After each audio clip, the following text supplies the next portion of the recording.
Podcast Answer Man, episode number 417. Entertaining, educational, and encouraging content that makes a difference.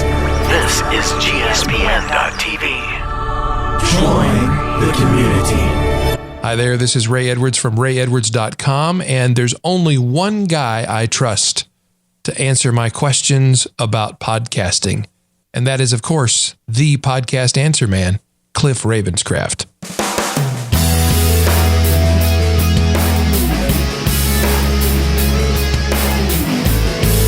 Well, hello everyone, and welcome back to another episode of the Podcast Answer Man. My name is Cliff Ravenscraft, and this, my friends, is the podcast devoted to helping you take your message, your business, and your life to the next level.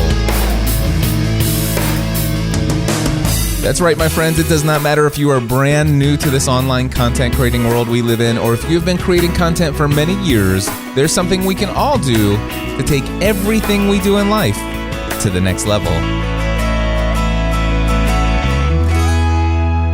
And well, my friends, one of the things that I'm always looking to take to the next level in my own podcasting pursuits or just my own business pursuits is to build a deeper relationship with my existing audience. It's a message you hear me talk about over and over again.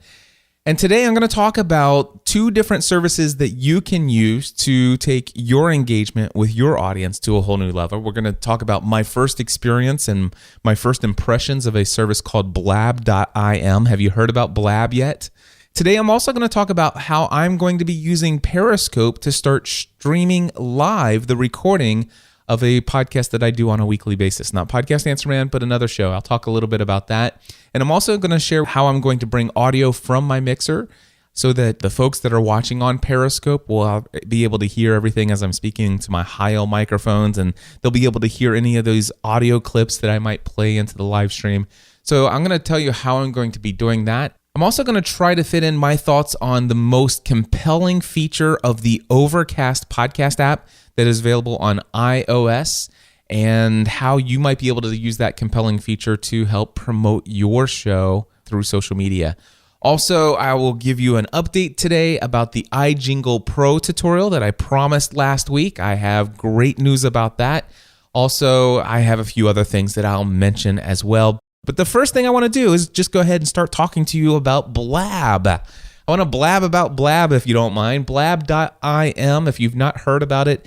I'm sure many of you have heard about Periscope. I won't go there yet. But Blab is an app that you can get on your iPhone, and it does allow you to stream live to an internet audience. Anybody who has a mobile device who sees a link in your Twitter feed that you have a Blab going, you are able to have them click on that link. And if they were to click on that link on their mobile device, they will instantly be taken to the live stream of your Blab as it is happening. And not only that, but the folks who are maybe seeing your tweet update on Twitter, or maybe you've copied the link to your Blab over to your Facebook profile, which is a little tip for those of you who haven't thought about that works with both your Periscopes and your Blabs. If you start one of those live streams, both of those services will automatically send a tweet out under your own Twitter ID. You just go over to your Twitter account and look at your most recent tweet, copy that link, and then you can post it into your Facebook profile, and that's how you can also get folks in your Facebook feed to tune in as well. The thing that works well with both Periscope and with Blab is whether you're on a mobile device or on a desktop computer, folks can click the links for both Periscope and Blab and watch your live stream. Now, again, many of you have played around with Periscope, but what's unique about Blab and what I love about it, it takes the audience engagement to a whole new level. It takes interaction to a whole new level. So with Periscope, you have the ability to broadcast out your message to the world. You have the ability to broadcast and share what you're seeing with people. In some ways, it's leaning towards a one-way communication like we'd have with our audio podcasts, right? We're getting behind a microphone and we're putting it out into the world. With Periscope, people can, as they're watching live, type in little chat messages into the little chat bubbles that pop up and pull up. And they can also do that on Blab.im. But the difference with Blab is that not only can you share what your camera sees, you can invite up to 3 other people into the live stream with you. So in essence, the folks who are watching, they can actually see what I'm showing with my phone.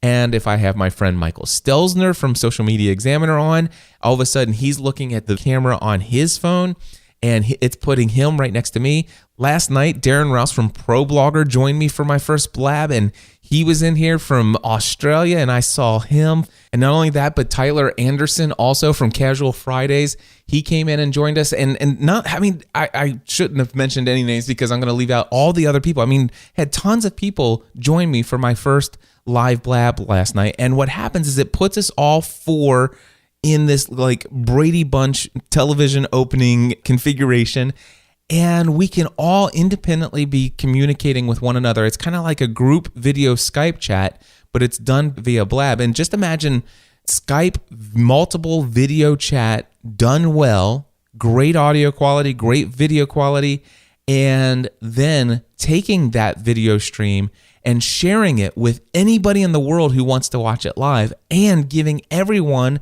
the ability to be in a chat room, all built into the app. And not only that, but folks who are in your chat room, anytime one of the people drop out of the 4 video channels that you have open up, anybody else can request to join. If it is your blab, you can choose to reject or accept people who want to step into one of those little video blocks with you. And not only that, but it's not just limited to mobile users who can join you. So for example, if I wanted to, I could launch the blab on my phone, which I did last night. And several people were actually clicking the link from Facebook on their desktop, and it brought them to a web browser. They weren't just able to watch us. Now on Periscope, when I'm broadcasting from my phone and somebody watches from the web, they're not able to engage in the chat because they have to have the mobile app for Periscope to be able to engage in the chat room. Whereas the difference here with Blab, people can click on it, be watching it on the desktop, and they also have access to the chat room in that browser version of the software. And not only that, but they can also request and be a participant in the Blab from their desktop. And all they do is they get a little message that says, can Blab use your camera? Can Blab use your microphone? And if you say yes, they can pop in as well. And so you could actually instigate Blabs from your desktop or your mobile. Anybody on mobile or desktop can join in. It's incredibly awesome. In fact, there are a couple other really awesome things. Tyler Anderson was telling me that he's been using this for his podcasts as far as his interviews. He'll bring them on via Blab instead of Skype because not only does it do great audio quality and great video quality, but it also, and this is what Michael Stelzner told me, is that after you stop the recording, which by the way, just so you know this, you actually have to go in and manually turn the recording on. It doesn't automatically start recording when you start your Blab. You have to find the little setting and hit the record button. But after you're finished with your Blab, you tell it to stop recording. And when your Blab has ended, the Blab servers will send you an email and let you know that they have now processed the video recording and the audio recording of your Blab. And so I did that last night, and I'm looking right here. I have a .mp4 video file of my entire Blab from beginning to end. And I also have just the MP3 only version of that Blab. So technically, you could get on there and do an interview with somebody via Blab. It can't be private right now. There's some debate on whether or not they may do that, but it seems to me like Michael Stelzner has been in touch with their CTO and they don't plan on doing anything private. Even still, you could do your interview via Blab and not accept anybody else except for you and your interviewee in the window. So you could still do just you and one other person doing an interview and then use that recording for your interview if you wanted to do that. So some very cool things are happening in this space. And what I found is that the social media integration of Twitter, and just like Periscope has really taken off because of the social media integration of Twitter, Blab is really taking off. And I just love randomly allowing people from my community who follow me on Twitter, and if I take it and post the link over on Facebook as well, people can actually, just random people from my community, I can get to talk to them about different topics. I can set the tone of the conversation. I can set the topic of the conversation to whatever I want it to be and invite people into that conversation. And it can be, you can do what Tyler Anderson is doing, is using it for the creation of content for your podcast, or you can just use it as interaction with you, the leader of the community that you've built online. And I think that's very cool. The other very nice thing about Blab that I do love is that you can go in and schedule Blabs for the future. And when you do that, it automatically will provide a link to your Blab. And so let's just say I wanted to create a Blab for next Saturday at 2 p.m. I'm going to invite this really valuable guest. I can actually go ahead and schedule that Blab with this very popular guest, and I can promote it to everybody in my community and say, hey, me and this person are going to be on Blab next Saturday at this time. Come and be there. And I can promote that to my mailing list, and I can share that Blab link. And when people click on that link before that date and time, it gives a countdown of how many days, how many hours, how many minutes until that thing starts. So it just reminds people, yeah, I'm gonna bookmark this. I'm gonna come back at this day and time. Incredibly awesome stuff. If you haven't played around with Blab.im, I encourage you to do so. It's a lot of fun. All right, so the next thing I want to talk about is Periscope. Now, many of you have probably been on Periscope and you see the various different ways people are using it. I'm seeing people out there using it as a marketing platform for their online courses and their products and services. I'm seeing it, folks out there who are using it for email list generation, doing the typical internet marketing style of things where they're giving a lot of valuable free content out in little bites and pieces, and then they're using all of that exposure that they're getting to this brand new audience of people who have checked in because they saw it on Periscope or saw it on Twitter and so many people had shared it.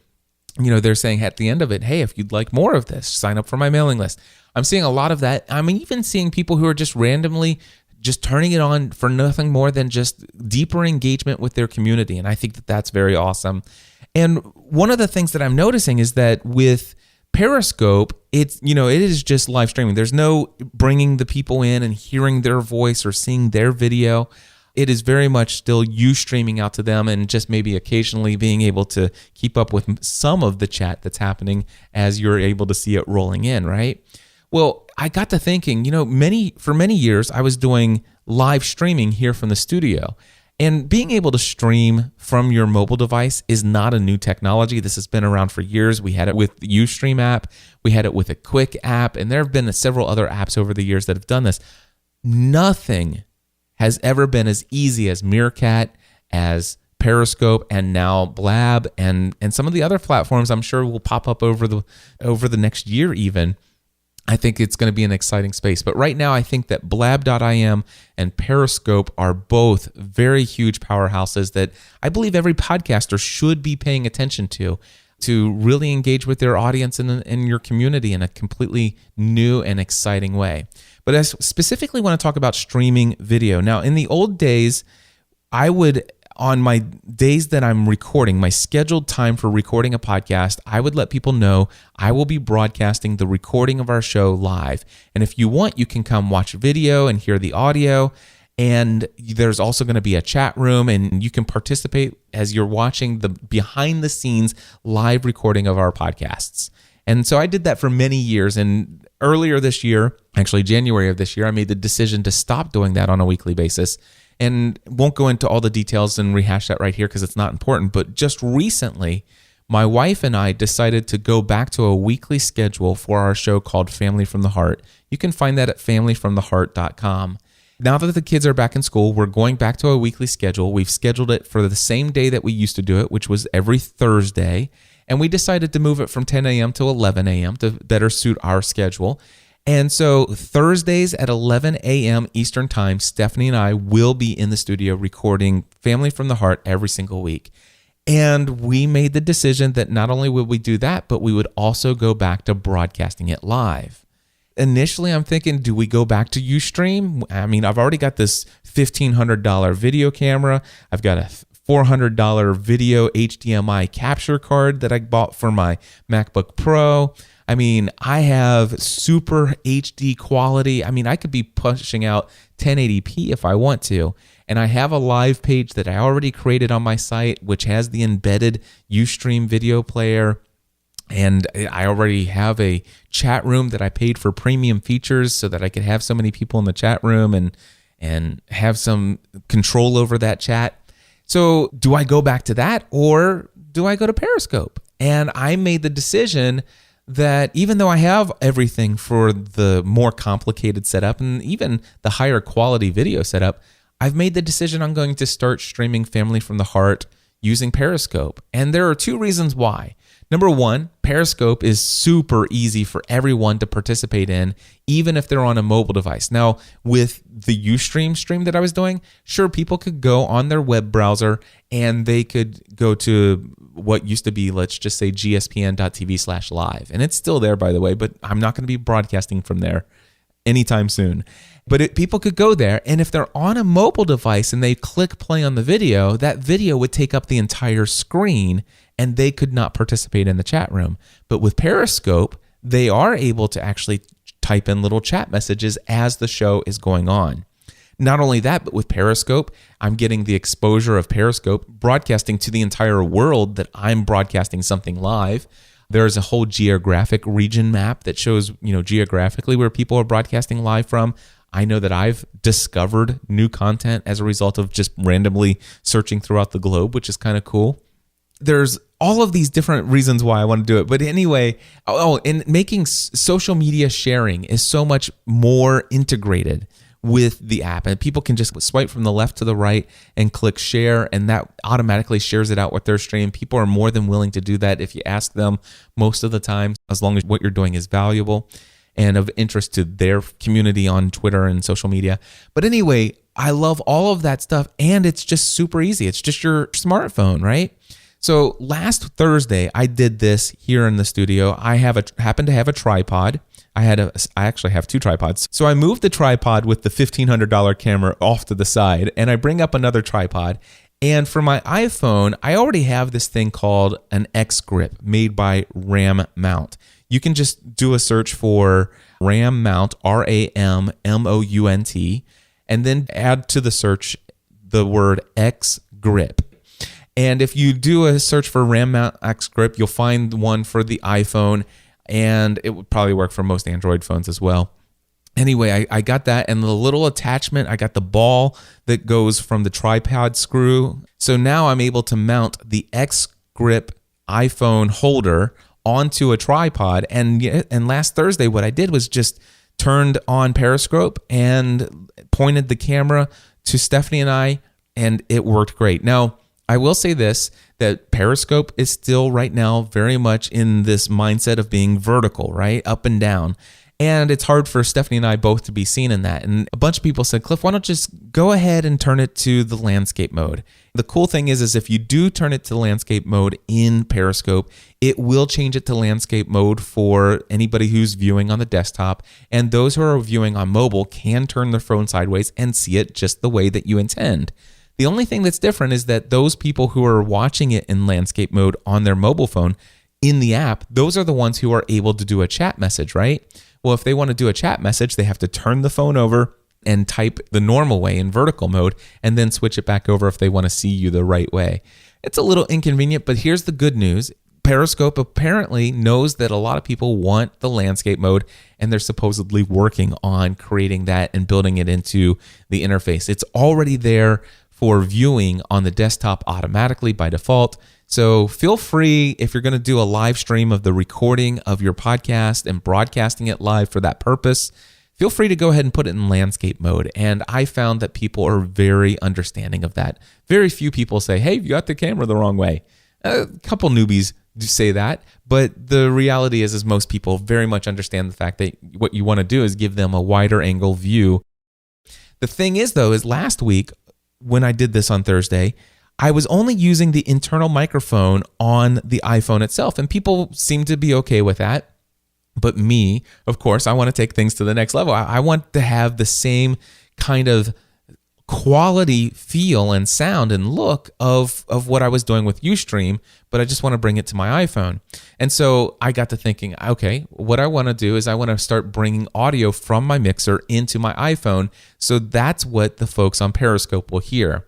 Well, it wasn't until after I thought about two other solutions that my friend in our community here, Andrew McGivern, reminded me that back in episode 176 of Podcast Answer Man, I certainly had an answer of how to bring in audio from my mixer into my iPhone. And this was years ago. It was 2010. In fact, you can go to podcastanswerman.com/iPhone and you can see even a diagram that I drew on how to bring audio into your iPhone from your mixer. Believe it or not, I forgot all about that. And that solution, we're talking maybe less than $10. All right. So go over to podcastanswerman.com/iPhone if you want to learn about that one. The next thing I thought is I saw some friends of mine who happen to have this device called the ART Dual Pre. By the way, just go to gspn.tv/ART, like art, and you'll see the device that I'm talking about. Anyway, this is nothing more than just a little USB audio interface device for your computer. Well, if you have the official Apple Lightning Camera Connection Kit, this little dongle has a Lightning plug on one end, just like the little charging cable that you have that plugs into your iPhone. Lightning cable on one end, and the other end is simply a female USB plug.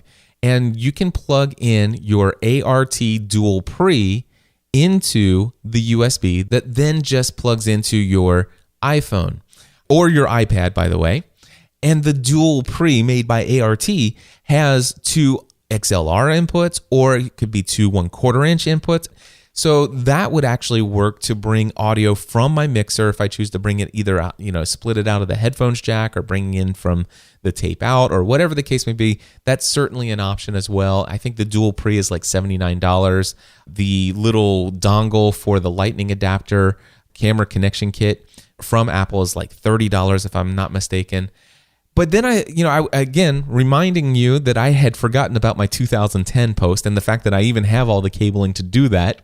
And the fact that I went ahead and ordered the camera connection kit from Apple, but it was going to take about 5 days to get here.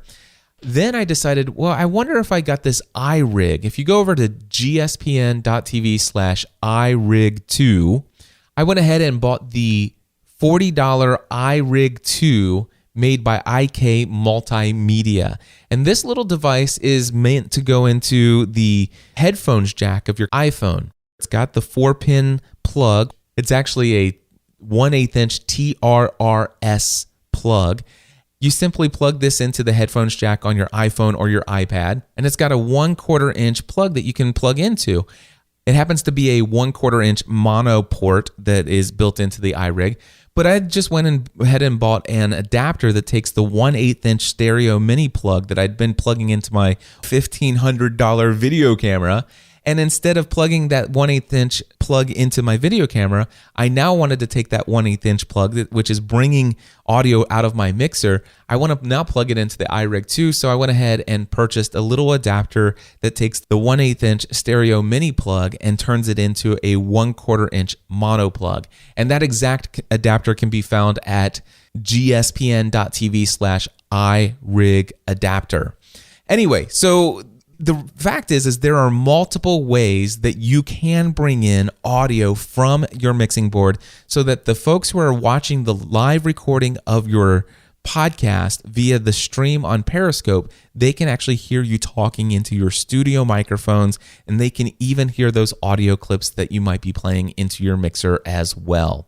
So I wanted to share all of that with you. If you head over to podcastanswerman.com/Periscope audio, it is a blog post where I actually show the iRig 2 in action. And even in the comment section on that blog post, you'll see other people in our community who are talking about solutions that they found to make it work. So there are many different ways that you can bring audio from your mixer into Periscope. You can put your iPhone or your iPad up on a tripod and then use that as your live streaming video out to the world to share the behind the scenes action of you recording your show. Now, for those of you who are thinking about doing this, first, let me warn you, if you are brand new to podcasting, and I'd say within the first 3 to 4 months of podcasting, I highly encourage you to avoid doing any live streaming. What you need to focus on when you're first starting your show is thinking about the people who are listening to your show later. Because no matter what, the fact is that 98 or 99% of the people who will ever listen to your show are going to be listening later. And one of the biggest problems that I've seen with people who start right out of the gate and they create a show and they're broadcasting it live, even from their first episode, is the fact that they start focusing so much of the content and they steer it around the interaction and the engagement that they're getting from the folks who are there live, participating and interacting with the show as it's being recorded. The place where I've seen this the most is on Blog Talk Radio. And it's the only place where I've seen where all of a sudden people tell me, Cliff, I've looked at my download numbers and I'm sorry, but a majority of the people who listen to my show are listening to it live. I know that you say that 98% of your audience will listen to it after the fact, but no, my numbers on my show on Blog Talk Radio show that probably 80% of the people who consume my show on a weekly basis are live listeners. And by the way, the number of their live listeners, it's a big show if they have 300, maybe 1,000 people show up. I mean, 1,000 is a massive live show. And 500 is still pretty big. And if you have 300, that's a great turnout for a live show. And on average, you're probably looking at 20 to 75 people. And by the way, I know it's not all about the numbers, and there's value in engaging with that loyal audience, that small niche focus audience and stuff like that. But the reason why those shows that are so focused on taking the live calls and interacting with those who are and reading everything in the chat room and all that stuff, the fact is that the people who might listen to the recording of that call later almost feel like second-class citizens within their community because they didn't have the ability, they didn't have the option, or it didn't fit into their schedule to be able to have this privilege of participating live and being a part of the direction of that episode. Then all of a sudden it's like, they feel less connected to you as the host because, well, your show is very much an interaction with a live audience. It's not as interesting to them. So my recommendation is that when you are doing these live streams, and this is something that I've done even back in the earliest days of doing podcasts, back in the whole Lost podcast days when we did live shows, I used to interrupt our show all the time to take a live call when people requested to join us on the telephone or via Skype. We used to read the chat room and all that stuff, and I realized that it was starting to distract me and it was taking me off of some of the valuable points that I wanted to make in the episode. And it never occurred to me until I started broadcasting the recording of Podcast Answer Man live that I really started to have some issues because I was recording Podcast Answer Man, and every now and then I'll do a big opinion piece, right? I'll share my thoughts on something that might be controversial, and it might be thinking about things in a completely different way. And sometimes people who disagreed with me might be in that chat room listening live. And I'll never forget the number of times when I was recording Podcast Answer Man, I had the chat room up. I would start on an entire segment that I thought was very important, very near and dear to my heart, that I wanted to just get this thought out there and share this valuable point that I hope to finally make and put out there so people can consider it for themselves and make their own decision. But I remember talking about a couple of those different segments in a live show and seeing people vehemently disagree with me. And sometimes not even just disagree with me, but attacking things. It's like, I can't believe this. And you're totally off base and blah, blah, blah. And just how distracting that was, it was actually keeping me from creating the content the way that I wanted to create it, in the mindset that I wanted to create it. And so eventually I learned to do this. And this is what I would recommend for anybody who's thinking about live streaming their show on Periscope or any of these other kind of services. And that would be that I would encourage you to go ahead and decide when you're going to record your show. I would recommend that you create a set time on a weekly basis if you're going to do it. So say, for example, Family from the Heart, we're going to go live at 11 a.m. every Thursday.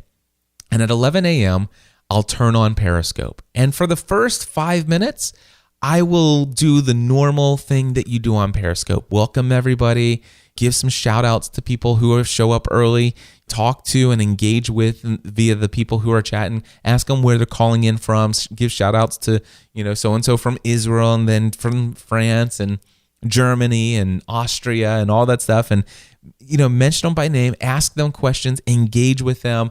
And then after about 5 minutes of doing all of that, then I will transition away from reading and engaging all the chat, and I will begin to explain and go into broadcast mode.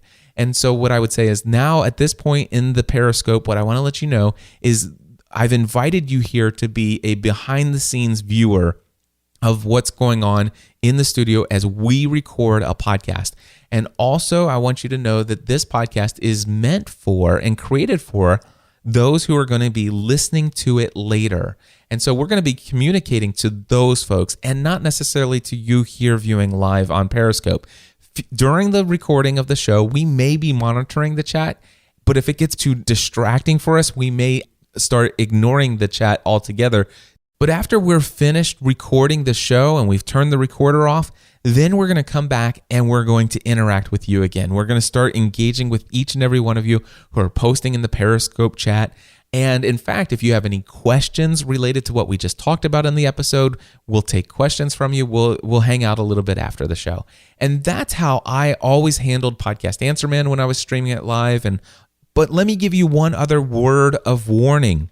When you add live streaming to the production of your podcast, you are adding a whole new technical level of complexity, especially if you're trying to bring in audio from your mixer, and then you might be 20 minutes into your show and all of a sudden you get all these people saying, we can't hear you, what happened to the stream, and stuff like that, and that might distract you from what you're doing. And just know that it's an investment of a lot of extra effort and energy to pull off a live stream, and it may not be in the best interest, and it could distract you from what you're doing with your show. But if you feel like, you know what, recording a podcast episode is like riding a bike. I just go down there and I do it. It's no big deal. If that's you, then adding a live stream might be something you might want to consider. My tip is to make sure that whatever you do, don't let your audience who's listening later feel like they're less connected to you, the host, than those who were there live. Make sure that you make them feel equal in your community to those in the live audience, because the reality is if your show is extremely valuable and your show is not so focused and driven by the live audience, you have, let's just say 100, 200, or even 300 people joining you live. That means you probably have a show with 6,000, 10,000, or even 20,000 people who are downloading it. And you want to make sure that that content is as valuable and as engaging and as close of a relationship with you, the host, as those who are there live. All right, that's my advice. So the next thing I want to talk about is the Overcast app. This is a podcast app for iOS, and its main functionality was originally that it would have the ability to automatically remove pauses or silence from a podcast, so that it basically makes it to where the entire podcast from beginning to end takes out any silence, so that it helps save time listening to a podcast. And also it has the premium feature of maybe even adding a little compression and making podcasts sound a little bit better, because some people's podcasts are really soft, some are loud, and this one might help even some of that out. Those were the original features of this. And obviously the guy who created it, he's a very popular developer and had success with other things. So a lot of people were moving over to Overcast and they seemed to like it.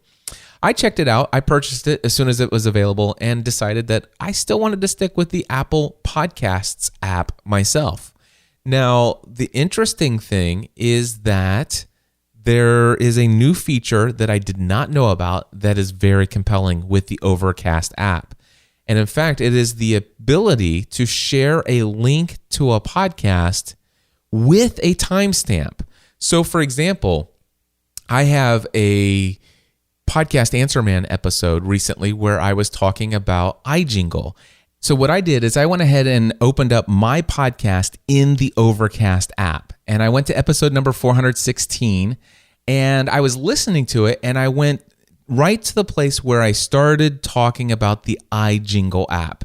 And that happened to be at 3 minutes and 17 seconds into the episode, and I paused it right there.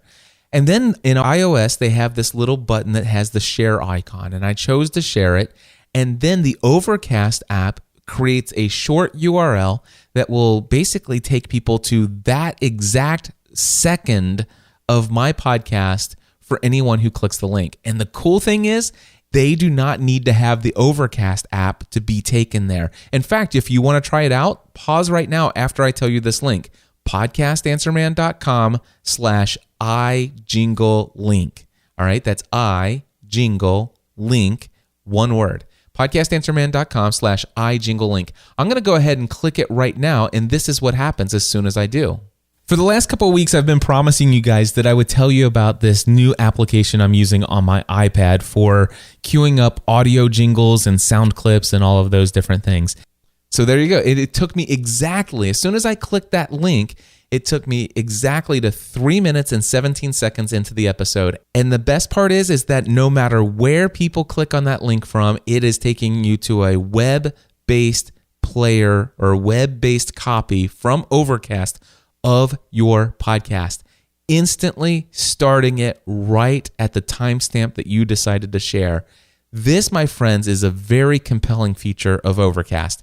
Not enough for me to switch over to Overcast from my podcasts app. However, if I do find a podcast episode that I happen to be listening to, and I think that it would be awesome to share this one part of the conversation with my community of people on Twitter and Facebook or whatever the case may be, and I want to be able to just, like, when people click the link that I'm going to share the podcast, I'm not going to say, hey, go check out Ray Edwards' show, episode such and such, and make sure that you scroll all the way to 11 minutes and 13 seconds into the episode.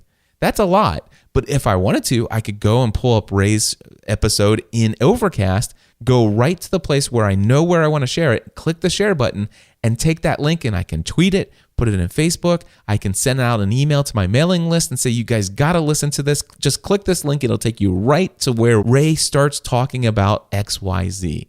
This is an amazing feature built into Overcast, and certainly one that makes it worth me owning now. I don't think that I'll be switching over to Overcast anytime soon as my primary podcast player. If I'm not mistaken, it may even only be an audio-only podcast app. I can't find any way to play a video podcast in there, but then again, it's not my primary app, and so I haven't really spent a lot of time trying to figure that out. But anyway, I just wanted to tell you guys about the Overcast app and its ability to share a link to a podcast with a timestamp built in so that you can actually link people directly into this very second of a podcast episode. It's incredible. Awesome. Go check it out.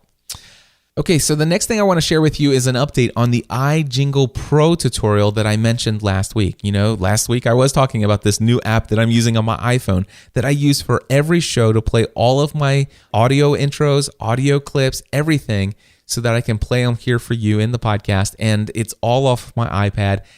And I had mentioned that I think that the iJingle app is the best of all of the apps that I've ever used on iOS for playing jingles. The only problem is that it's not immediately intuitive on how do you get those jingles from Dropbox into the little buttons on the screen. But once you know how to do it, it's very easy and it's quite a breeze to do. And so I knew that I needed to create a tutorial. And last week I promised you guys that if you were on my mailing list by Monday, I would email you at 5 p.m. Eastern time, and every one of you who signed up, you were the first to be notified as soon as that tutorial was made publicly available. And I'm glad to say that that tutorial is now available for anybody who's hearing my voice. If you want, go to podcastanswerman.com/iJingle. Again, go to podcastanswerman.com/iJingle, and that free tutorial is right there and available to you. Alrighty, the next thing I want to share with you is that I'm getting very excited about New Media Europe coming up. So many of you reached out to me and told me that you're going to be there. I am floored and blown away by the number of people who are traveling from many countries away. You've told me that you're coming there just to get a chance to meet with me and talk with me, and it's humbling, and I'm honored, and I'm looking forward to seeing each and every single one of you. A lot of people have been reaching out to me and say, Cliff, can I take you out to lunch? Can I schedule a 20 minutes and buy you some coffee, buy you a drink, and all this other stuff? And let me say for the record here for everyone, when I go to these conferences, I just make it a point that I'm not going to schedule meetings with anyone. It's easier for me just to not have to follow a schedule. It's like, oh yeah, I promised so-and-so I'd be here and I need to leave you right now to go talk to somebody else. It's just not a lot of fun to try to manage and stick to a schedule when I'm at an event like this. But here's what I will tell you.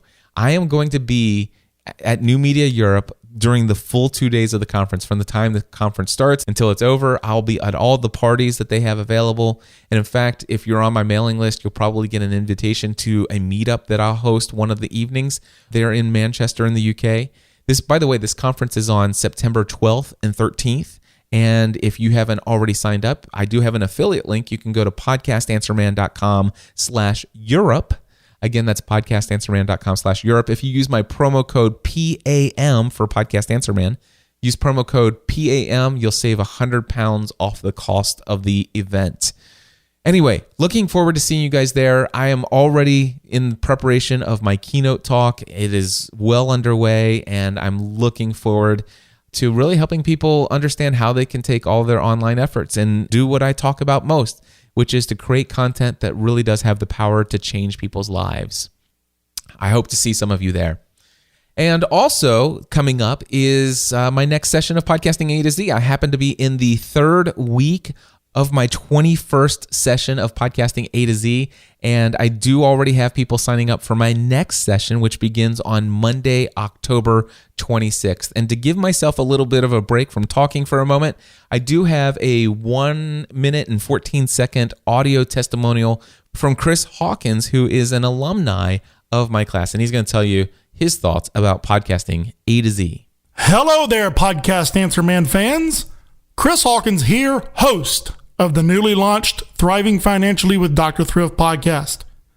Have you ever taken a course where you felt you didn't get your money's worth? I can promise you that won't be the case with Cliff Ravenscraft's Podcasting A to Z course. I took it and I got more out of it than what I paid. Cliff definitely believes in over-delivering. During the 4-week course, Cliff will guide you through every step necessary to purchase, set up, record, edit, and publish your podcast. If Cliff doesn't answer a question you have, it's because you didn't ask it. During my session, Cliff answered hundreds, if not thousands, of questions from fellow soon-to-be podcasters. No question was too difficult for Cliff to answer. That's why he is the Podcast Answer Man. Take it from me, if you want to learn how to launch a podcast, the only place to go is Cliff Ravenscraft's Podcasting A to Z course. Sign up now at podcastingatoz.com. All right, Chris, thank you so much for that, and congratulations on the launch of the show. So excited for you, my friend, and I'm very honored by that testimonial and all the kind and very generous words that you shared about how I run the course, and I'm just incredibly honored. Thank you so much. Guys, if you want to sign up, again, the next session starts on Monday, October 26th. Head over to podcastingatoz.com. If you have any questions about the course after reading that page, feel free to email me, cliff@podcastanswerman.com, and I would love to work with you. Guys, until next time, thank you for tuning in, and I encourage you to take everything you do to the next level. Podcast Answer Man.